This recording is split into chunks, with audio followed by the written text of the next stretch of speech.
शुरुआत करते हैं नए ब्लॉग की। तो ये जो मेरा ब्लॉग है ये ड्राइविंग टेस्ट के बारे में होगा। कनाडा में जो भी ड्राइविंग टेस्ट का क्राइटेरिया रहता है ब्रीफ में मैं एक्सप्लेन करूंगी और ईच एंड एवरीथिंग दिखाऊंगी। कल मेरे हस्बैंड ने G2 टेस्ट क्लियर किया है, उसका क्या क्राइटेरिया रहता है और क्या क्या बातों का आपको ध्यान रखना चाहिए ये मैं इसमें एक्सप्लेन करूंगी। और प्लस कुछ क्वेश्चंस हम उनसे भी पूछेंगे जो कि क्वेश्चंस हमारे माइंड में रहते हैं हमेशा, और वो एक्सप्लेन करेंगे कि उनका एक्सपीरियंस कैसा रहा। तो आज मौसम बहुत अच्छा है और स्प्रिंग सीज़न आ चुका है जैसे कि आप देख ही रहे हो। थोड़ा कैमरा घुमाएंगे कैमरामैन और दिखाएंगे कि स्प्रिंग सीज़न कनाडा में कितना सुंदर होता है, कितना ब्यूटीफुल होता है। यहाँ की जो ग्रास है, ग्रास पे भी फूल खिले हुए हैं और यकीन मानिए इतना अच्छा एनवायरनमेंट है। और जो टेम्परेचर है, खुशबू है और एनवायरनमेंट में जो भीनी भीनी खुशबू आ रही है वो दिल को लुभाने वाली है। तो it's all about Canada. Beautiful country है और देख के मज़ा आता है, इंजॉय होता है। और जब हम सांस लेते हैं तो हमें फील होता है कि यहाँ की क्वालिटी, जो कि एयर क्वालिटी है, जिस चीज़ के लिए हम आए थे यहाँ पर उसको इंजॉय कर रहे हैं। Welcome back. उस दिन मैंने इंट्रोडक्शन दी थी और मैंने बताया था कि मैं G2 टेस्ट के बारे में बताऊंगी, बट मैं कंटिन्यू नहीं कर पाई क्योंकि मैं बहुत बिजी हो गई। संडे का दिन था और आज ट्यूसडे है और हनुमान भगवान जी का डे है, तो मुझे लगा कि इससे शुभ दिन क्या हो सकता है। और आज G2 जो भी टेस्ट मेरे हस्बैंड ने दिया था उसके बारे में हम अपना एक्सपीरियंस शेयर करने जा रहे हैं। और आपने बहुत सारी वीडियोस देखी होंगे इसके रिगार्डिंग, सबका अपना एक्सपीरियंस होता है मुझे लगता है कि, और सभी अलग अलग स्टेटस पे आते हैं यहाँ पे। कोई विजिटर वीज़ा पे आया है, कोई स्टूडेंट आया है, कोई PR पे आया है। तो सभी का अपना अपना एक्सपीरियंस होता है और लोकेशन पे भी डिपेंड करता है आप किस लोकेशन में रह रहे हैं, और आपके एक्सपीरियंस पे डिपेंड करता है। बैक इंडिया आपका ड्राइविंग का क्या एक्सपीरियंस था, आपका मैच्योरिटी लेवल क्या है। तो ये बहुत सारे पैरामीटर हैं। हम अपना एक्सपीरियंस शेयर कर रहे हैं जो हमें लगा और मुझे लगा कि मेरे को शेयर करना चाहिए। तो मैं कुछ 5 क्वेश्चंस कवर करूँगी रफली। पहला तो यही कि जब हम कनाडा में आते हैं इंडिया से तो कौन से ऐसे ड्राइविंग टेस्ट है जो हमें देने पड़ते हैं ताकि हम रोड पे कार चला सकें और कन्वीनियंटली कहीं भी जा सकें, चाहे हमें जॉब पे जाना है, चाहे हमें यूनिवर्सिटी जाना है, तो उसके लिए। और सेकंड क्वेश्चन ये रहेगा कि जो कि लेवल 1 और लेवल 2 के टेस्ट होते हैं, G1 और G2, उसके बारे में मैं बताने जा रही हूँ। G1 टेस्ट क्या होता है, उसका क्या क्राइटेरिया और वो सब कुछ आपको बहुत सारे वीडियोस मिल जाएंगे जिसमें डिटेल है और कोई इतना मुश्किल भी नहीं है।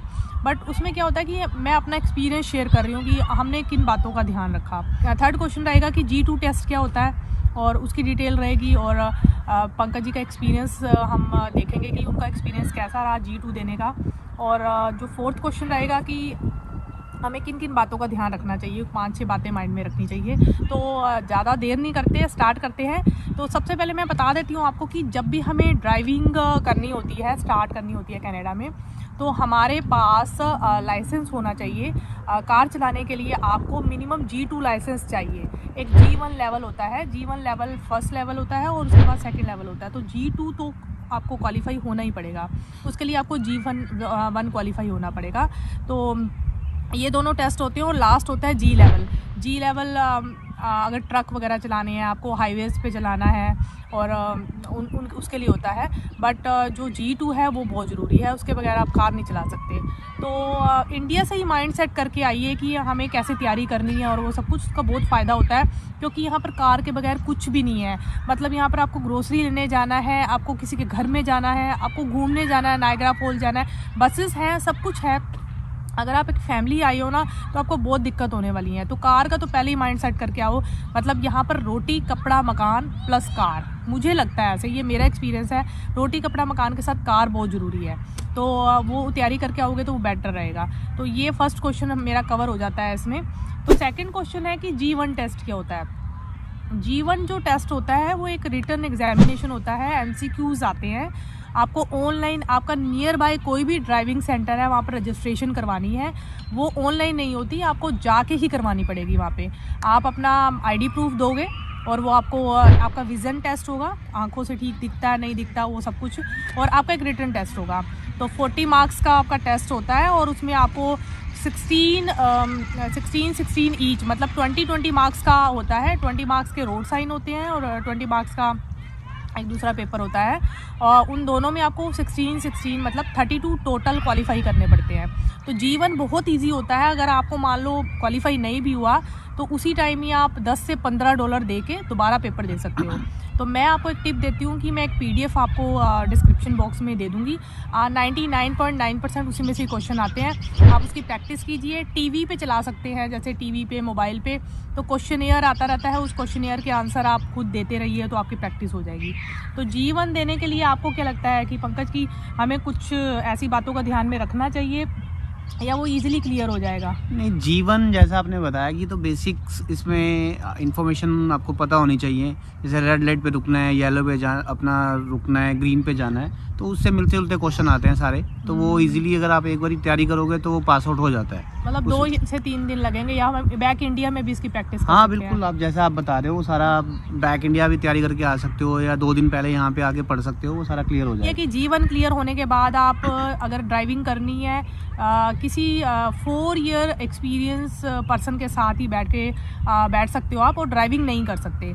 मतलब क्योंकि G2 आगे आपको देना है, तो G2 देने के लिए आपको इंस्ट्रक्टर से क्लासेस लेनी पड़ेंगी, बट क्लासेस जो जिससे लोगे उसको 4 ईयर एक्सपीरियंस मिनिमम होना चाहिए। तो अभी हम थर्ड क्वेश्चन की साइड बढ़ते हैं कि G2 टेस्ट क्या होता है, और क्या हम G2 टेस्ट स्किप कर सकते हैं? यस, G2 टेस्ट स्किप कर सकते हो G जाने के लिए, बट आपको G पे जाने की इतनी जल्दी नहीं मचानी चाहिए। ये मेरी एक टिप है, क्योंकि अगर आपके पास कार नहीं है ना और आप प्रैक्टिस कर रहे हो, तो प्रैक्टिस करने के लिए आपको इंस्ट्रक्टर हायर करना पड़ता है, और जब आप $40-50 देते हो ना, तो आप इंडिया की करेंसी में उसको कन्वर्ट करके सोचते रहते हो कि ओ अभी 2500 दे दिए, फिर 2500 दे दिए, फिर 2500 दे दिए, तो आपका बहुत पैसा बर्बाद होता है। तो आपको G1 के बाद G2 ही देना चाहिए। वैसे G2 स्किप कर सकते हो, उसका यही है कि आप बैक इंडिया अपना ड्राइविंग लाइसेंस का एक्सट्रैक्ट निकलवा के लाओगे। वो आपने कैसे निकलवाया था ड्राइविंग? बिल्कुल, जो वहाँ पे ट्रांसपोर्ट डिपार्टमेंट होता है, मैंने उनको वहाँ पे रिक्वेस्ट दिया, एक एप्लीकेशन दिया कि ये मेरा इतना एक्सपीरियंस है 2 साल से ज़्यादा का, तो उन्होंने मेरे को एक एक्सट्रैक्ट निकाल के दे दिया था जिसमें लिखा हुआ था कि ये मेरा इतने साल की मैंने गाड़ी चलाई है इंडिया में। तो वो हार्ड कॉपी आपको लानी होती है यहाँ पे। तो जब आप अपना G1 क्लियर करते हैं, उसके ऊपर स्टैंप लगी होनी चाहिए। हाँ बिल्कुल, वो सारी फॉर्मेलिटी तो होनी चाहिए। मतलब स्टैंप होनी चाहिए, और वो प्रॉपर आपका ओरिजिनल एक्सट्रैक्ट होना चाहिए, एक्सपीरियंस एक्सट्रैक्ट। वो चलता है, वो बहुत बढ़िया चलता है। इन्होंने भी चलाया था, इन्होंने स्किप कर दिया G2। मतलब G1 के बाद इन्होंने G2 स्किप किया, और G के लिए इन्होंने ऑनलाइन रजिस्ट्रेशन कराई। किस पे करवाई थी रजिस्ट्रेशन? बिल्कुल, वो जो मैंने यहाँ पे आके अपने रजिस्ट्रेशन करवाया था, drivetest.ca के ऊपर करवाया था रजिस्ट्रेशन अपना। तो मेरे को था कि मेरे को 20 साल हो गए इंडिया में गाड़ी चलाते हुए, तो मैं इजीली कर लूँगा। बट फ्रेंड्स, जो यहाँ पे मैंने देखा, जो लेफ़्ट गाड़ी चलाने का जो है यहाँ पे, वो थोड़ा सा तो टाइम लेता है आपको अपने उसमें आने के लिए। तो मतलब एक ज़्यादा एक्सपीरियंस इनका था, तो उस वजह से भी इनको बहुत दिक्कत आई। और आप इंस्ट्रक्टर से कितना सीख लोगे? वो 1 घंटे के लिए आपको सिखाता है, आप 2 क्लासेस, 3 क्लासेस, 4 क्लासेस ले लोगे। 4 क्लासेस के बाद भी आपको लगता है कि G के लिए, G एक टेस्ट ऐसा है कि उसमें बहुत सारे रूल रेगुलेशंस होते हैं। तो जब इन्होंने G टेस्ट दिया तो ये डिसक्वालीफाई हो गए। तो आप क्यों हुए थे, क्या था उसका रीज़न? बिल्कुल हाँ, इसमें जैसा कि G जब टेस्ट देने गया मैं, तो मेरा जो एग्जामिनर साथ बैठा था, तो एक ना यहाँ पे हवा सा बना देते हैं कि आपके दिमाग में पहले इतनी चीज़ें चल रही होती हैं, तो उसके ऊपर की G टेस्ट क्या होता है, यहाँ पे आपको हाईवे पे लेके जाते हैं, इंटरस्टेट हाईवे के ऊपर जाना होता है, और वहाँ पे आपकी गाड़ी की स्पीड मिनिमम 100 होनी चाहिए। जैसे ही आपकी 100 गाड़ी की स्पीड होती है, तब आपको इंटरस्टेट हाईवे के ऊपर आना होता है, और उसके बाद फिर वहाँ पे आके लेन चेंज करनी होती है। तो दिमाग में इतनी सारी चीज़ें चल रही होती हैं, कुछ एक आधी स्किप हो जाती है, बट उसी के ऊपर ही वो फेल कर देते हैं आपको। हाँ वही, मतलब माइंड बहुत कंफ्यूज सा होता है थोड़ा सा। एक दूसरी कंट्री है और इंडिया में तो क्या है कि इंडिया में एक रूल रेगुलेशन का भी ऐसा हवा नहीं होता, आप चला रहे हो तो चला रहे हो, और वो सब कुछ। यहाँ पर थोड़ा सा वो चीज़ बन जाती है। और वैसे भी अंग्रेज़ साथ में बैठा हो और वो फिर हाँ ये ऐसे चीज़ें बोलने लग जाए तो वैसे ही बंदा कंफ्यूज हो जाता है कि अब मैं क्या कहूँगा, क्या बोलूँगा उसको। तो कहीं ना कहीं वो लैकिंग रही। और किसी ने हमें सजेस्ट किया था, मेरी फ्रेंड है, कि आपको G टेस्ट का आपको स्किप करना चाहिए, आपको G2 ही देना चाहिए। बट हमने मानी नहीं, और पता नहीं क्यों इनको लगा कि हमें G देना चाहिए। बट G में ये डिसक्वालीफाई हो गए, तो हमने फिर G2 के लिए रजिस्ट्रेशन करवाया। G2 के लिए कहाँ करवाया था हमने? G2 के लिए भी सेम मेरा एक्चुअली क्या होता है, जो हम एक्सट्रैक्ट लेके आते हैं ना, उससे हम पहली बार तो G2 स्किप कर सकते हैं। बट अगर आप G में क्वालिफाई नहीं होते हो, तो आपको फिर G2 ही देना पड़ता है, फिर दोबारा आप G नहीं दे सकते। आपको G2 देना पड़ता है। और G2 फिर इन्होंने दिया, और फर्स्ट टाइम जब इन्होंने दिया तो 3 या 4 क्लासेस ली थी इंस्ट्रक्टर से, और डिस्क्वालीफाई हो गए। G2 क्यों फर्स्ट टाइम पे डिस्क्वालीफाई हुए थे? वो एक्चुअली यहाँ पे कुछ एक रूल्स हैं, जैसे रेड लाइट के ऊपर भी आप अपना, अगर आपको राइट साइड जाना है आप जा सकते हो, बट उसमें क्या होता है कि आपको देख के रुक के लेफ्ट साइड देखना होता है कि लेफ्ट साइड से कोई आ तो नहीं रहा है, आपको 3 सेकंड के लिए रुकना होता है, फिर जाना होता है। अब मेरे दिमाग में यही था, इतनी सारी चीज़ें चल रही थी उस समय, तो बस मैंने अपना रेड लाइट के ऊपर मेरे को जैसे ही लगा कि मैं लेफ्ट अपना राइट साइड मुड़ना है, तो मैं मुड़ गया एकदम बगैर देखे, and that was the blunder mistake. तो इंस्ट्रक्टर ने पूछा भी आपसे कि आपको पता है आपने मिस्टेक की है? तो वो यही होता है कि रूल रेगुलेशन बहुत है। अगर आप इंस्ट्रक्टर से गाड़ी सीख रहे हैं, गाड़ी तो आपको आ जाएगी, बट अगर रूल्स नहीं आते वो आप रिटर्न में आप लिखो, उनको याद करो।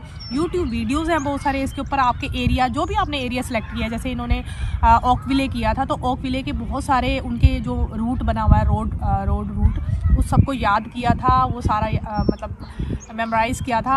एक्चुअली इसमें मैं यहाँ बताना ऐड ऑन करना चाहूँगा, G2 के बीच में बेसिकली वो आपका पूरे ड्राइविंग स्किल्स देखते हैं, जैसे वो पैरेलल पार्किंग करवा के देखते हैं आपसे, बैक पार्किंग होती है, रिवर्स पार्किंग करनी होती है, और एक्चुअली इसमें अप द हिल आपको गाड़ी लगानी होती है, डाउन गाड़ी लगानी होती है, बहुत सारी चीज़ें वो करवा के देखते हैं इसके बीच में। अच्छा, तो आपको क्या लगता था कि कौन सी सबसे ज़्यादा डिफ़िकल्ट होती है जिसमें? डिफ़िकल्ट तो कुछ भी नहीं है, हमने इंडिया में जैसे सभी यहाँ पे गाड़ी आपको आती ही है, तो आपके लिए कोई डिफ़िकल्ट नहीं है, बस सिर्फ रूल्स एंड रेगुलेशन अपने माइंड में रखने होते हैं, वो आपके अगर दिमाग में एक बार सेट हो गए फिर तो कोई दिक्कत नहीं है। G2 is the easiest test. तो G2 करने के बाद आप अपनी गाड़ी लो, या आपके पास अपनी गाड़ी है तो उसके ऊपर G के लिए प्रैक्टिस कर सकते हो। G के लिए प्रैक्टिस करो, 1 साल 2 साल 3 साल, 1 साल के आप महीने बाद भी जा सकते हो। महीने बाद भी जा सकते हो, इफ़ यू आर कॉन्फिडेंट। अब मैंने बड़े सारे वीडियो देखे, मैंने अपने हस्बैंड को कहा G तो बहुत ईजिली क्लियर हो जाएगा 10 दिन में, आपका तो वैसे भी 20 साल का एक्सपीरियंस है, बट ऐसा कुछ नहीं है। मैंने आपको बताया ना कि हर इंसान का अपना स्टेट ऑफ माइंड होता है, मैच्योरिटी लेवल होता है, आपके अंदर क्या क्या चीज़ें चल रही हैं, आपकी एज क्या है, घर में फैमिली एनवायरनमेंट कैसा है, वो सारी चीज़ें आपकी ड्राइविंग टेस्ट को भी अफेक्ट करती हैं। तो आप उस चीज़ को सबको एनालाइज करके आप डिसाइड करें कि आपको G2 देना है या G देना है। तो G2 इन्होंने दिया, सेकंड अटैम्प्ट में सेम इंस्ट्रक्टर मिला, उससे बात हुई, और जब इन्होंने टेस्ट दिया तो कॉन्फिडेंटली दिया, सारी पुरानी जो मिस्टेक्स इनके माइंड में थी उसको इम्प्रूव किया और परफॉर्म अच्छा किया और टेस्ट क्लियर हो गया। टेस्ट क्लियर हुआ, इन्हें मतलब सुख की सांस आई कि हाँ चलो G2, क्योंकि जब तक G2 क्लियर नहीं है तब तक आप कार नहीं ले सकते, और कार के बगैर मतलब आप हैंडीकैप हो। मतलब मैं सब बता रही हूँ कि वही रोटी कपड़ा मकान और कार बहुत ज़रूरी है कनाडा में। तो अगर आप आ रहे हो तो पहले बैक इंडिया उसकी पूरी प्रिपरेशन करके आओ, बड़ी सारी चीज़ों की प्रिपरेशन करके आनी पड़ती है। This is one of the very very important preparation कि आपको करके आनी चाहिए।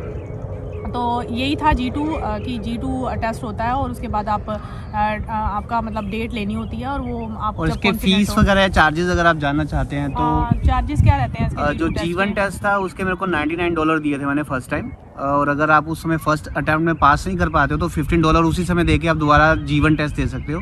और G1 पास होने के बाद आपको drivetest.ca के ऊपर जाते हो तो उसके ऊपर G2 के लिए $55 अप्रोक्सीमेट लगते हैं, और G फाइनली देने के लिए $99.50 लगते हैं उसके।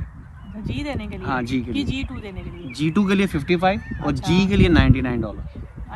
आया ठीक है। तो ये चार्जेस हैं, वो तो आपको इजीली पता चल ही जाएगा। तो हमारा एक्सपीरियंस यही था कि हमें G2 हमें लगता है कि ऐसे स्किप नहीं करना चाहिए, G2 स्किप नहीं करना चाहिए G देने के लिए।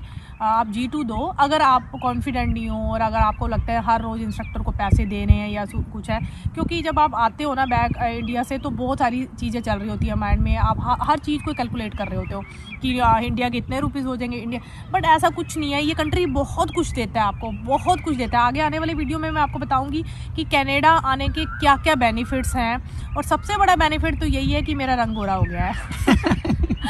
तो नहीं जस्ट जोकिंग, मतलब गोरा तो पहले ही था। एक्चुअली मैं बहुत सारे बेनिफिट्स बताऊंगी आपको कि जब हमारी लाइफ ऑर्गेनाइज होती है ना, हम अपनी पर्सनल लाइफ में भी देखेंगे, जब हमारी लाइफ ऑर्गेनाइज होती है ना तब बहुत सारी अच्छी बातें होती हैं, और हमारी जो हमारी रोड जाती है वो सक्सेस की तरफ जाती है। तो Canada is all about organisation. तो यहाँ सारी चीज़ें सिस्टम के साथ चलती हैं, सब रूल रेगुलेशन फॉलो करते हैं। G2 टेस्ट के बारे में मुझे बताना था, तो यही है ऑल अबाउट। कुछ रह तो नहीं गया? मतलब आपको लगता है कि इट्स ऑल कंप्लीट? हाँ, मतलब लास्ट में हम G टेस्ट दे सकते हैं फिर। ठीक है। अगर फिर भी आपने कुछ पूछना है इसके बारे में तो आप हमें मैसेज कर सकते हैं। और अगर आपको वीडियो अच्छा लगा और मैंने अपने मन से ये सारी बातें बोली हैं तो आप सब्सक्राइब करें, मोटिवेशन मिलेगी तो तभी मैं आगे वीडियोस बनाऊंगी। ठीक है, थैंक यू।